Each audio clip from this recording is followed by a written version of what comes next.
mutual fund industry in Chile now represents approximately 20% of its GDP, illustrating the country's evolution in the sector and potential for investment in the country.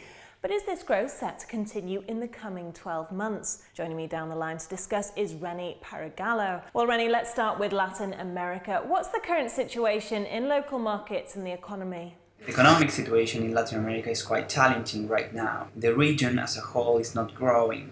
The fall in the commodity prices and the slowdown in China are affecting our terms of trade and are putting pressure on the fiscal balances. This is going to be a long recovery process. But having said that, you should consider some differences among countries, and I personally think that the investors are not. Brazil is not Latin America. It's the biggest and most important country, but there is a huge political and economic crisis over there. You have a GDP contraction of 3.5% this year. On the other hand, you have the Andean region.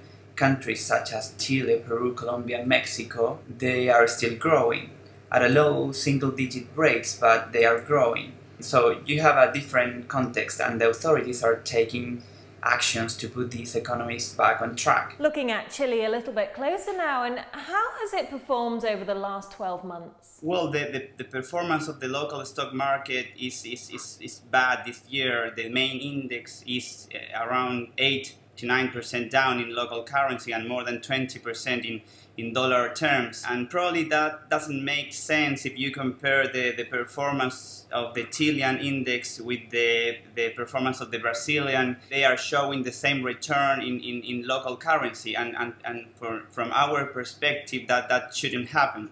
Where are the opportunities, would you say, and what trends do you forecast in the coming year? Now we are analyzing all the Latin American region, and we see many opportunities, especially in Chile, where the stock market is more than 50% down from its peak in 2010. That the economy is growing at a low rate, around 2%, and we used to grow more than 5% during the previous year. So we think that the 2% is pretty decent even in this context, and we believe that the economy will continue growing at a low pace. We are trying to avoid the commodity exposure, and we are trying to put our focus on domestic consumption, healthcare, utilities, and banks. I think the service will drive the recovery of the stock market in the next years. And the small cap Chile investment strategy, talk me through this. We think that the small cap companies can overperform the market in the next 3 years. This strategy is very fundamental. We hired 6 analysts to analyze the local market, and from that perspective we see that these companies, which now are trading with a high discount over the stock market, can perform really well in the next 3 to 5 years. This approach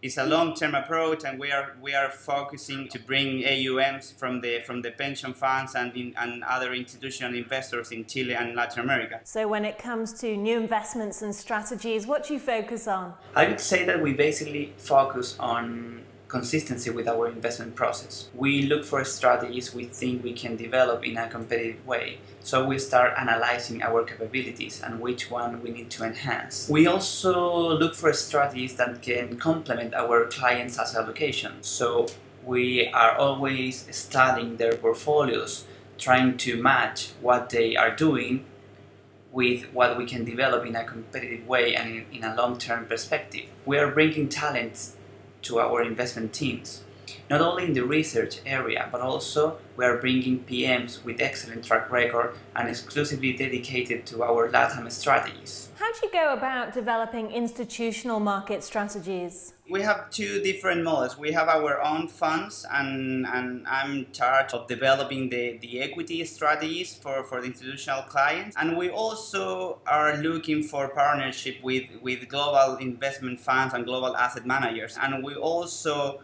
are enhancing our capabilities in all the alternative funds, and we want to go and to improve our capabilities in those asset class that are very appealing right now, because they can offer to our clients a more diversified asset class exposure and better returns. Finally, how do you see the current political climate in the region impacting the future of the equity market? There is a big change here. In December, the opposition in Venezuela won the National Assembly, so now they're going to rule the Congress. In Argentina, 2 weeks ago, we have a new government. The opposition won the election, and they can make a big difference for the next years. And we will see what is going to happen in Brazil.